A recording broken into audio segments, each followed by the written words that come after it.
अब एउटा ल बाँकी छ के यो च्याप्टरमा, हेस law of constant heat summation है। यो टपिक लेखा त Hess law of constant heat summation.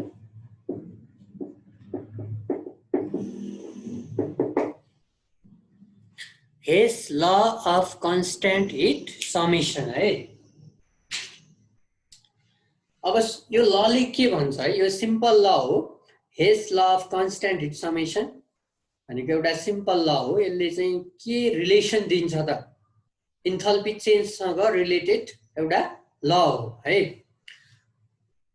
अब केमिकल रियाक्सनमा, हरेक रियाक्सनमा है हिट चेन्ज हुन्छ भनेर हामीले पढ्यौं। हरेक केमिकल रियाक्सनमा इन्थल्पी चेन्ज हुन्छ हो। केमिकल रियाक्सनको इन्थल्पी चेन्ज भनेको केमिकल रियाक्सन हुँदाखेरि कि certain amount of head energy release हुन्छ कि certain amount of head energy absorb हुन्छ हो। त्यही रिलिज भएको अथवा एब्जर्ब भएको अमाउन्ट अफ हेड एनर्जीलाई नै हामीले सिम्पली के भन्छौँ त, इन्थल्पी चेन्ज अथवा हिट चेन्ज। अब how much heat energy is changed or how much enthalpy is changed in a chemical reaction। अब कुनै पनि केमिकल रियाक्सनमा कति हिट एनर्जी चेन्ज हुन्छ त, त्यो कुरा एक्सपेरिमेन्टल्ली डिटर्मिन गर्न सकिन्छ र on the basis of experimental data हो। अब एक्सपेरिमेन्टल डाटाको आधारमा है धेरै केमिकल रियाक्सनहरुमा अब कति हिट एनर्जी रिलिज हुन्छ अथवा एब्जर्ब हुन्छ भन्ने कुरा एक्सपेरिमेन्टल्ली डिटर्मिन गर्न सकिन्छ। तर अब हामीले सिम्पल ल्याबमा चाहिँ यो गर्न सक्दैनौं। तैपनि experimentally the heat energy change अथवा enthalpy change for a chemical reaction can be determine. र यो कुरा हेस भन्ने साइन्टिस्टले, केमिस्टले चाहिँ स्टडी गर्यो क्या। डिफ्रेन्ट केमिकल रियाक्सनमा एक्सपेरिमेन्टल्ली कति हिट एनर्जी चेन्ज भयो त्यो कुरा उसले स्टडी गर्यो।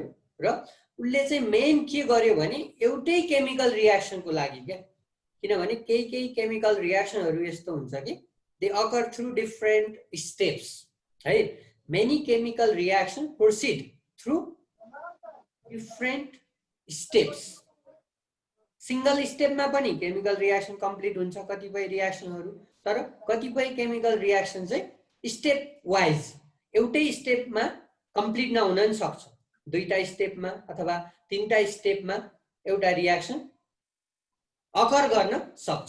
त्यही भएर चाहे कुनै केमिकल रियाक्सन सिंगल स्टेपमा नै किन कम्प्लिट नहोस् अथवा थ्रु सेभरल स्टेप नै किन कम्प्लिट नहोस्, त्यो रियाक्सनको लागि चाहिँ टोटल हिट चेन्ज अथवा टोटल इन्थल्पी चेन्ज चाहिँ अलवेज एउटै हुन्छ अरे। अब यो कुरा चाहिँ हेसले एक्सपेरिमेन्टल्ली हैन अब्जर्भ भएको डाटाहरुलाई उले रिलेट गरेर पत्ता लगायो र उले पछि यसलाई थ्योरेटिकल्ली लको रूपमा चाहिँ डेभलप गर्यो। र यही ललाई हामीले Hess law of constant heat summation भन्छौं क्या। हेस ल, अब हेसले डेभलप गरेको यो ल भएर यसलाई हेस ल भने हो। कन्स्ट्यान्ट हिट समेसनको मिनिङ चाहिँ के हो भने कन्स्ट्यान्ट हिट भनेको इन्थल्पी चेन्ज चाहिँ एउटै हुन्छ अरे केमिकल रियाक्सनको लागि। चाहे त्यो केमिकल रियाक्सन एउटै स्टेपमा किन कम्प्लिट नहोस् अथवा थ्रु सेभरल स्टेप नै किन कम्प्लिट नहोस्। यति हो हेस लको फिजिकल मिनिङ भनेको, यति हो। कुनै पनि केमिकल रियाक्सनको लागि टोटल हिट चेन्ज अथवा टोटल इन्थल्पी चेन्ज चाहिँ अलवेज एउटै हुन्छ अरे, whether that reaction takes place in a single step or through several steps। र यो कुरालाई हामीले जस्टिफाई गर्नको लागि हैन एउटा एक्सपेरिमेन्टल डाटा पनि हामीले लेख्छौं। त्यो एक्सपेरिमेन्टल डाटाबाट हामीलाई बढी क्लियर हुन्छ। एक्सपेरिमेन्टल्ली हैन डिटर्मिन भएको एउटा डाटा हामीले देखाएर पनि यसलाई बुझ्न सक्छौं कि एउटा रियाक्सन सिंगल स्टेपबाट नि कम्प्लिट हुने रियाक्सन छ र त्यही रियाक्सन फेरि दुईटा स्टेपबाट पनि कम्प्लिट गर्न सकिन्छ। तर त्यो रियाक्सनको लागि टोटल हिट चेन्ज चाहिँ एउटै हुन्छ। सिंगल स्टेपमा जति हिट चेन्ज हुन्छ दुई स्टेपबाट त्यो रियाक्सन एक्जिस्ट हुँदा अथवा कम्प्लिट हुँदा पनि त्यसको दुई स्टेपको हामीले इन्थल्पी चेन्ज चाहिँ जोड्ने हो भने त्यही सिंगल स्टेपको इन्थल्पी चेन्जसँग चाहिँ इक्वल हुन्छ के। त्यही भएर हामीले के भन्न सक्छौँ भने हेन्स लको आधारमा the enthalpy change for a chemical reaction is always same अथवा the enthalpy change for a chemical reaction is always constant whether the reaction takes place in a single step or through several steps. So यसको statement भनेको यति हो। Hence law of constant heat summation states that the total enthalpy change for a chemical reaction is always same अथवा constant whether the reaction takes place in a single step or through several steps. हो यसको एउटा main statement भनेको यही हो र यसलाई अर्को तरिकाले पनि हामी स्टेट गर्न सक्छौं। Hess law of constant heat summation can also be stated in alternative way as if a chemical reaction occurs अथवा takes place through several step then the total enthalpy change of the chemical reaction is equal to the algebraic sum of enthalpy changes of individual steps.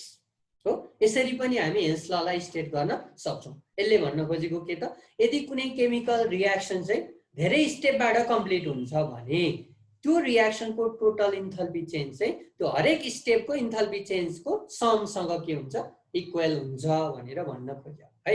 यो स्टेटमेन्टलाई अब हामीले mathematically पनि अब देखाउन सक्छौं, यसलाई mathematically पनि हामीले बुझ्न सक्छौं र एउटा एक्सपेरिमेन्टल डाटाबाट पनि हामी जस्टिफाई गर्छौं र फाइनल्ली चाहिँ यसको एप्लिकेसन के हो भनेर पनि क्वेशनमा सोध्छ। यो धेरै चोटी सोधेको छ है। Hess law of constant heat समेसनलाई स्टेट एन्ड एक्सप्लेन भन्छ, लगभग 4 मार्क्स जति दिन्छ अनि also write its one application भन्छ अनि प्लस 1 मार्क्स गरेर टोटल चाहिँ 5 मार्क्समा सोध्छ।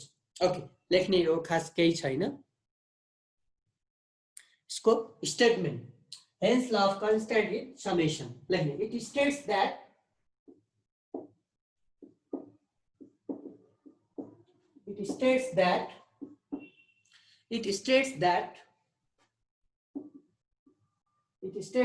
the enthalpy change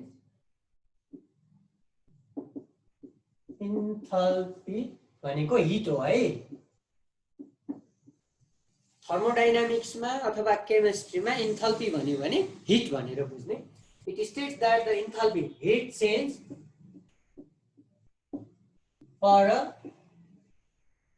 for a chemical reaction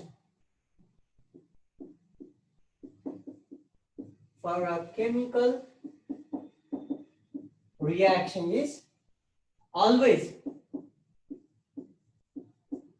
it states that the enthalpy change, that is heat change for a chemical reaction is always same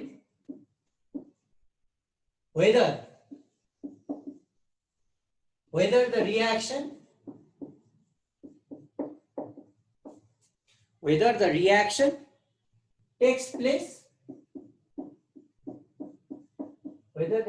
takes place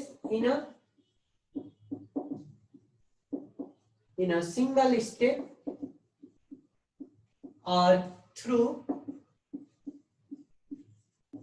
several steps.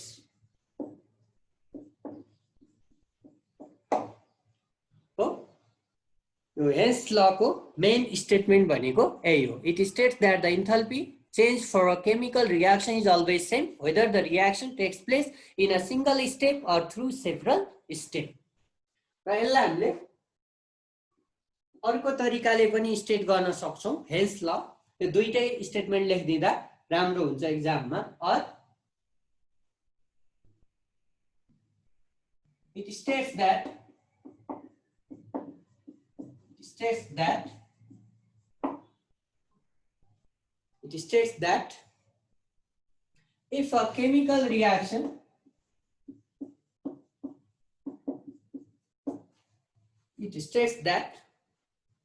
if a chemical reaction occurs through if a chemical reaction occurs through several steps, then the total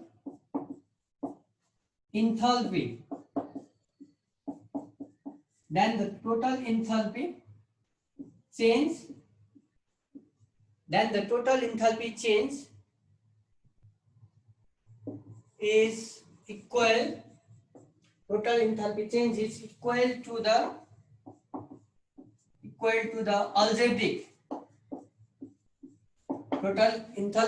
is equal to the algebraic sum of enthalpy changes of equal to the algebraic sum of enthalpy changes of individual steps. यो चाहिँ दुईटा यसको statement हो। अब यसलाई हामीले mathematically पनि हामीले रिप्रेजेन्ट गर्न सक्छौं। यसको लागि हामीले केही कन्सिडर गर्नुपर्छ। लेट अब del h1 del h2 and del h3 है, तीनवटा। let del h1 del h2 and del h3 be the enthalpy changes for three different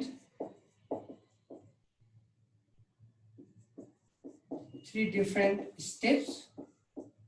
Let del h1 del h2 and del h3 be the enthalpy changes for three different steps. Then the total enthalpy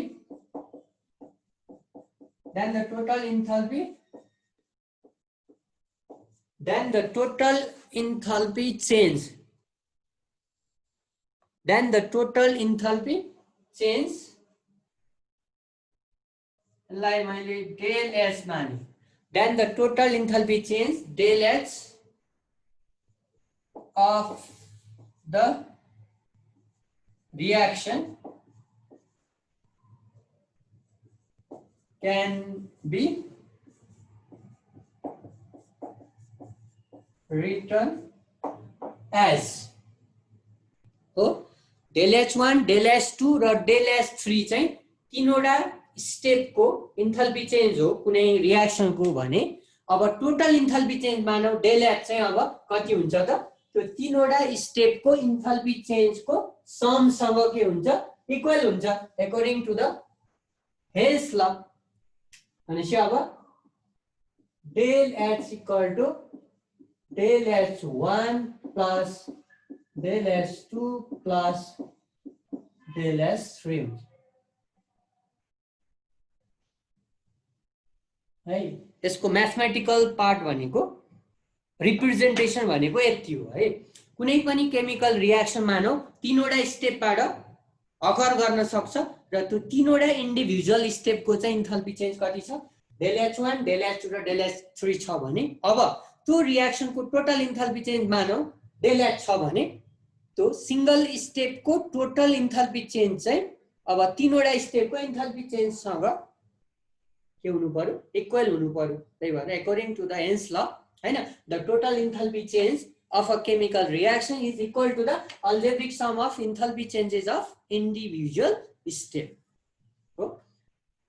अब text book अनुसार यो representation अलि फरक छ है। धेरै जस्तो text बुकमा चाहिँ यही छ, del h equal to del h1 plus del h2 plus del h3 छ। अब कुनै टेक्स्ट बुकमा हेर्यौ भने तिमीहरुले del q equal to del q1 plus del q2 plus del q3 है, यो पनि छ है रिप्रेजेन्टेसन, जुन हामीले कन्सिडर गरे नि हुन्छ। अब यहाँ चाहिँ del q भनेको total enthalpy change of a chemical reaction for a single step हो। del h के रे del q1 del q2 र del q3 भनेको enthalpy changes of three individual steps अथवा 3 डिफरेन्ट स्टेप्स हामीले मान्न सक्छौँ। यो त हामीले जस्ट अब म्याथमेटिकल्ली कन्सिडर गरेर देखा हो। अब यसलाई अलिकति इलिस्ट्रेट हामीले गर्नुपर्छ। अब रियाक्सन पनि कन्सिडर गरेर एउटा हाइपोथेटिकल रियाक्सन हामीले कन्सिडर गरेर चाहिँ यसलाई हामीले रिप्रेजेन्ट गर्न सक्छौँ हैन। एउटा हाइपोथेटिकल रियाक्सन कन्सिडर गरेर त्यो रियाक्सनको लागि चाहिँ हामीले इन्थल्पी चेन्जलाई रिप्रेजेन्ट गर्ने हो। ओके, अब यसलाई हामी इलिस्ट्रेसन भन्छौँ है, इलिस्ट्रेसन। त्यही भएर तिमीहरूलाई 4 मार्क्समा सोध्यो भने स्टेटमेन्ट र यो म्याथमेटिकल मात्रै देखाएर पुग्दैन, यसलाई अलिकति हामीले इलिस्ट्रेट गर्नु पर्यो क्या। एउटा एक्जाम्पल कन्सिडर गरेर हाइपोथेटिकल रियाक्सन कन्सिडर गरेर त्यसलाई एक्सप्लेन गर्नु पर्यो। त्यही भएर इलिस्ट्रेसन भनेर लेख्ने, इलिस्ट्रेसन, इलिस्ट्रेसन। यो हेल्स लको यो थ्योरेटिकल पार्टको चाहिँ इलिस्ट्रेसन हो। ओके, अब यसको लागि नि एउटा हाइपोथेटिकल रियाक्सन हामीले एउटा रियाक्सन इमेजिन गर्ने हो हैन। Let us consider a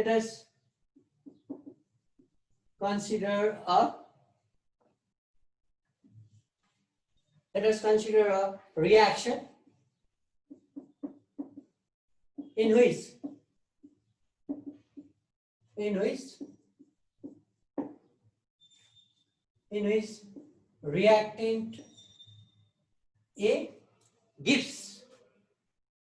reactant A gives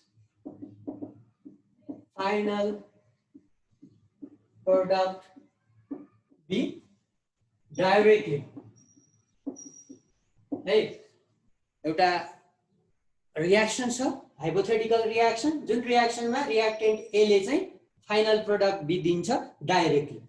late del H1 be the let del H be the enthalpy change. Del H be the enthalpy change. Del H be the enthalpy change for this reaction. Therefore, हेर्दा A ले सिधै के दिन्छ B, A ले final product B दिन्छ र यसको लागि इन्थल्पी चेन्ज डेल एच छ है। सपोज यो एउटा रियाक्सन हो। Let us consider a hypothetical reaction in which reactant A gives the final product B directly, that is A gives B, and let del H be the enthalpy change for this reaction. अब मानौ कि यो A ले चाहिँ direct B दिँदैन, पहिला A ले C दिन्छ, C भन्ने अर्को इन्टरमिडिएट प्रोडक्ट दिन्छ, फेरि C ले अर्को इन्टरमिडिएट प्रोडक्ट D दिन्छ र फाइनल्ली D ले B दिन्छ। भनेपछि लास्टमा त A बाट B नै गयो, तर थ्रु सेभरल इन्टरमिडिएट स्टेप्स। त्यसरी पनि रियाक्सन सम्भव छ। अहिले हामीले त्यस्तो रियाक्सन एउटा ट्रु रियाक्सन पनि कन्सिडर गरौँला। यो चाहिँ अहिले हामीले थ्योरेटिकली कन्सिडर गरे हो। Again let us consider that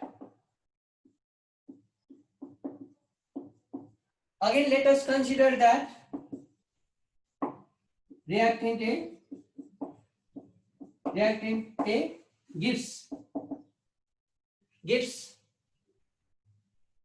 intermediate product, again let us consider that reactant A gives intermediate products like पहिला A ले C दियो, त्यसपछि C ले D दियो। त्यही भएर let us consider that reactant A gives intermediate product like C and D, and finally gives product B.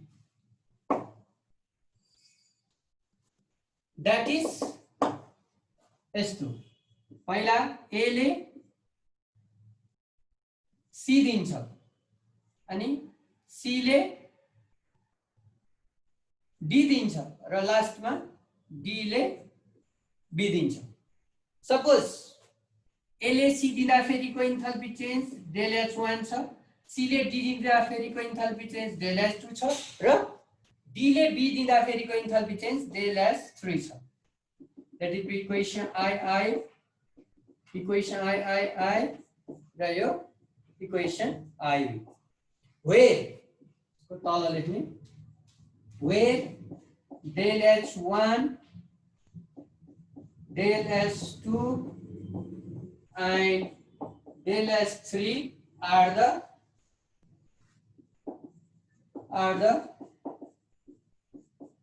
enthalpy changes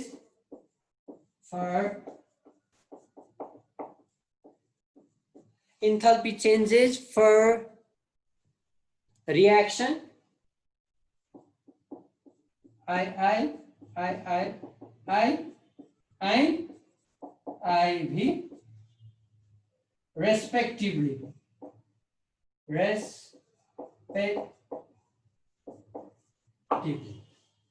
हो हेर त सुरुमा ए ले डाइरेक्ट बी दिन्छ, ए ले डाइरेक्ट बी प्रोडक्ट दियो भने त्यो रियाक्सनको लागि एन्थाल्पी चेन्ज डेल H छ। ए बाट सिधै बी बन्यो, सिंगल स्टेप रियाक्सन हो यो। अब मानौ कि ए ले सिधै बी दिँदैन, पहिला ए ले सी दिन्छ, फेरि सी ले डी दिन्छ र फाइनली डी ले बी दिन्छ भने ए बाट बी बन्नलाई तीनवटा स्टेप आयो भनेपछि यो तीनवटा इन्टरमिडिएट स्टेपको लागि इन्थाल्पी चेन्ज चाहिँ डेल H1 डेल H2 र डेल H3 छ।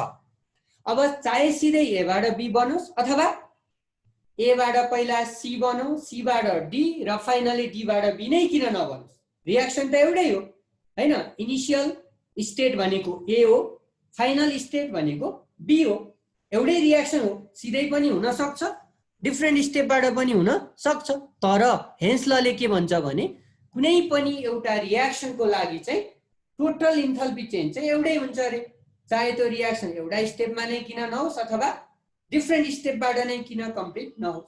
अब यसको मिनिङ के हो त, यो सिंगल स्टेपको इन्थाल्पी चेन्ज र यो तीनवटा इन्टरमिडिएट स्टेपको इन्थाल्पी चेन्ज चाहिँ एक आपसमा इक्वल हुनु पर्यो अकॉर्डिङ टु द हेन्स ल। त्यही भएर हामी फ्रम हेन्स ल के लेख्न सक्छौं त, सिंगल स्टेपको enthalpy change del H equal to 3 intermediate स्टेपको इन्थाल्पी चेन्जको सम भनेपछि del H equal to del H1 plus del H2 plus del H3 हो।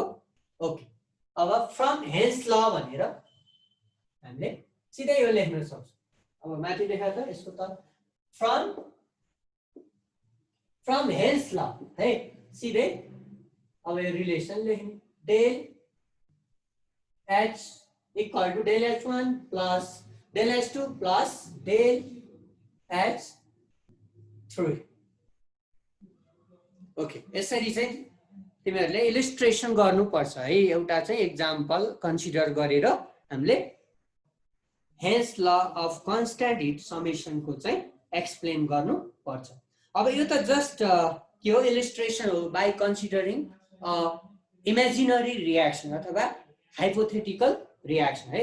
We consider just a imaginary reaction here, just a hypothetical reaction. यो त एउटा hypothetical reaction हो, हामीले consider गरेको हो हैन। अब हामीले एउटा ट्रु रियाक्सन कन्सिडर गरेर पनि यो रिलेसन ट्रु छ कि छैन त्यो कुरा देखाउन सक्छौं। त्यो चाहिँ एक्सपेरिमेन्टल डाटा हामीले यहाँ रिप्रेजेन्ट गर्छौं। त्यही भएर त्यो पनि लेखिदिनु पर्छ है। State and explain Hess law of constant heat summation भन्यो भने यो थ्योरिटिकल पार्ट देखाउने प्लस एउटा एक्सपेरिमेन्टल डाटा पनि दिने, जसले गर्दा चाहिँ यो एकदमै कम्प्लिट हुन्छ। अब यसमा ल्याङ्ग्वेजको खासै धेरै लेख्नु पर्दैन, मेन तिमीहरूले यो रियाक्सनहरु चाहिँ देखाउनु पर्यो। अब के लेख्ने भने एउटा experimental data for the verification of hence ल।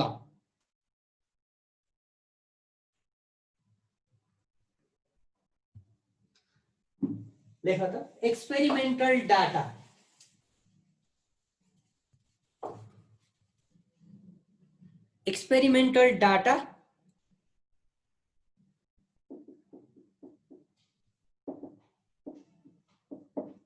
experimental data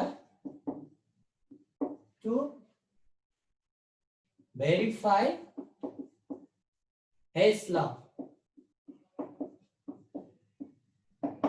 है एउटा हामी सजिलो रियाक्सन कन्सिडर गर्छौं जस्तै कार्बन डाइअक्साइड ग्यास है कार्बन र अक्सिजनबाट बन्छ तर इन टु डिफरेन्ट वेज सिधै पनि बन्न सक्छ सिंगल स्टेपमा र दुईटा स्टेपबाट पनि बन्न सक्छ तर सिंगल स्टेपबाट बन्दा जति इन्थल्पी चेन्ज आउँछ दुईटा स्टेपबाट पनि इन्थल्पी चेन्ज त्यति नै आउनु पर्छ त्यो एक्सपेरिमेन्टली चाहिँ हो क्याल्कुलेट गरेको डाटा चाहिँ हामी यहाँ रिप्रेजेन्ट गर्न गइराछौं okay experimental data to verify Hess law यसमा लेख्ने the formation of carbon dioxide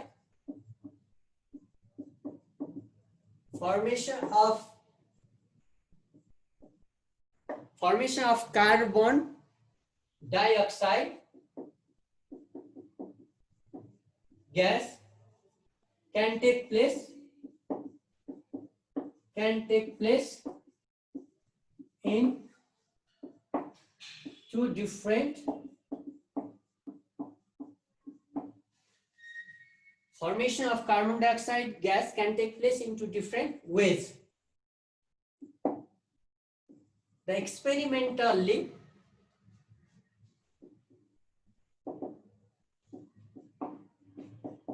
The experimentally observed data are as follows. Right?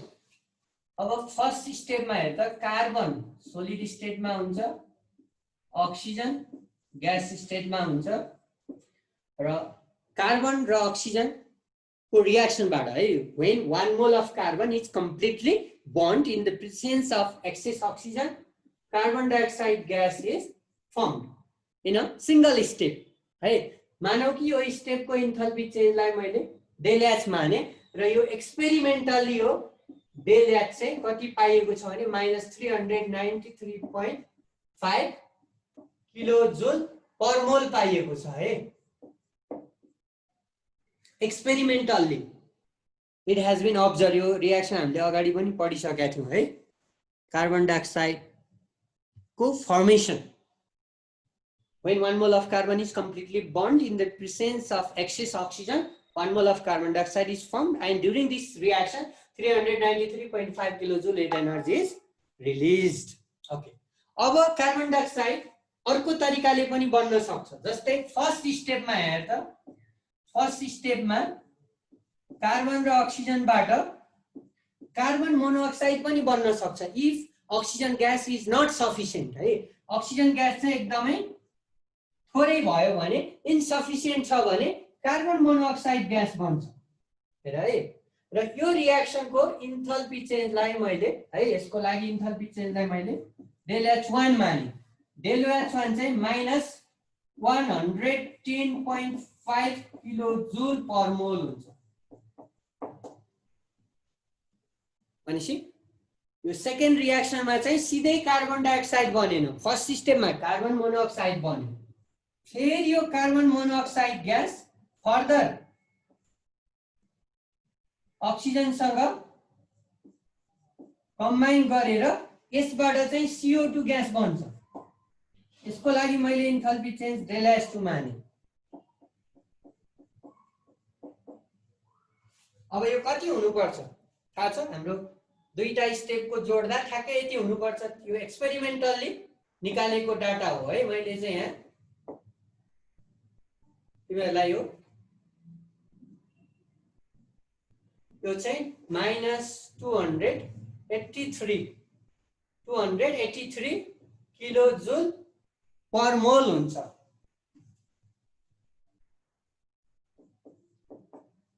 भनेपछि हेर त एउटै रिएक्सन छ सिंगल स्टेपमा हुँदाखेरिको इन्थल्पी चेन्ज यति दुईटा फरक स्टेपबाट हुँदाखेरिको इन्थल्पी चेन्ज यति भनेपछि फाइनल प्रोडक्ट त एउटै हो दुवै रिएक्सनमा सिंगल स्टेपबाट भयो नि टु स्टेपबाट भयो नि भनेपछि सिंगल स्टेपको इन्थल्पी चेन्ज चाहिँ दुईटा इन्टरमिडिएट स्टेपको इन्थल्पी चेन्जको समसँग इक्वल हुनु पर्यो अब हामी चेक गर्न सक्छौं त्यसको तल लेख्ने दैट इज अब यहाँ लेखा त del H equal to del H1 plus del H2 आयो भने है if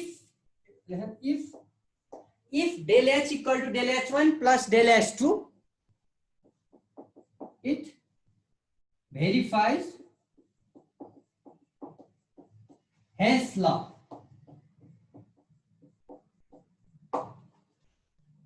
Del H equal to del H1 plus del H2 आयो भने यसले हेन्स ललाई के गर्छ भेरिफाई गर्छ हेन्स लले भनेको कुरा नै त्यही हो भनेपछि अब तल भ्यालु राख और del H भनेको -393.5 इक्वल टु यो भनेको -110.5 प्लस अनि फेरि -283 यो जोड्यो भने तिमीहरुले इक्वल आयो 393.5 भनेपछि सिंगल स्टेपको इन्थाल्पी चेन्ज र दुईवटा स्टेपको इन्थाल्पी चेन्ज चाहिँ के भयो त इक्वल भयो त्यही भएर यसले चाहिँ हेन्स ललाई के गर्छ भेरिफाई गर्छ यसलाई हामीले अर्को तरिकाले पनि देखाउन सक्छौं हेर त यो डायग्रामेटिक रिप्रेजेन्टेसन भन्छ हेर त पहिलो स्टेपमा कार्बन छ हेर है कार्बनबाट सिधै के बन्यो कार्बन डाइअक्साइड ग्यास बन्यो है सिधै कार्बनबाट कार्बन डाइअक्साइड ग्यास बन्नलाई अक्सिजन ग्यास युज भयो प्लस O2 गरेको र यो स्टेपको इन्थाल्पी चेन्ज माइनस कति थियो del H equal to -393.5 kilo जुल थियो हो अब दोस्रो स्टेपमा चाहिँ के भयो पहिला C बाट के बन्यो CO कार्बन मोनोअक्साइड ग्यास बन्यो यसको लागि हाफ O2 ग्यास युज भयो हो अब यसको लागि enthalpy change del H1 equal to -110.5 kilo joule अनि अर्को स्टेपमा बल्ल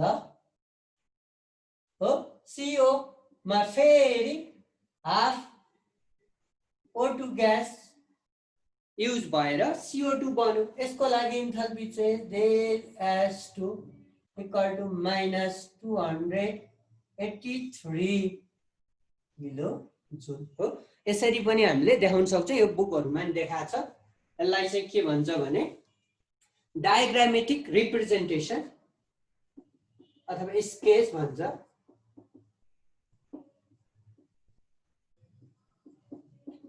रिप्रेजेन्टेसन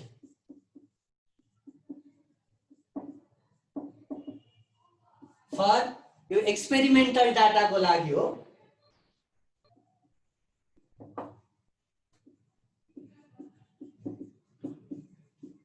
हामीले युज गरेको एक्सपेरिमेन्टल डाटाको लागि हो डायग्रामेटिक रिप्रेजेन्टेसन हो ओके तिमीहरुलाई state and explain Hess law of constant heat summation भन्यो भने यति है टाइम सिद्धिन लाग्छ 1 मिनेट बाँकी छ यो फर्स्ट हाम्रो पार्टको त्यसपछि हामी यसको अलिकति एप्लिकेसनहरु डिस्कस गर्छौं र मेन भनेको न्यूमेरिकल पोर्सन हो है यो च्याप्टरमा तिमीहरुलाई म्याक्सिमम सोध्ने भनेको 4 मार्क्स को चाहिँ न्यूमेरिकल सोध्छ 1 मार्क्स को चाहिँ त्यो स्टेट गर्ने अथवा डिफाइन गर्ने कुराहरु सोध्छ ओके अब यसपछि यसको applications of hence law of constant heat summation भनेर हेडिङ लेख एप्लिकेसन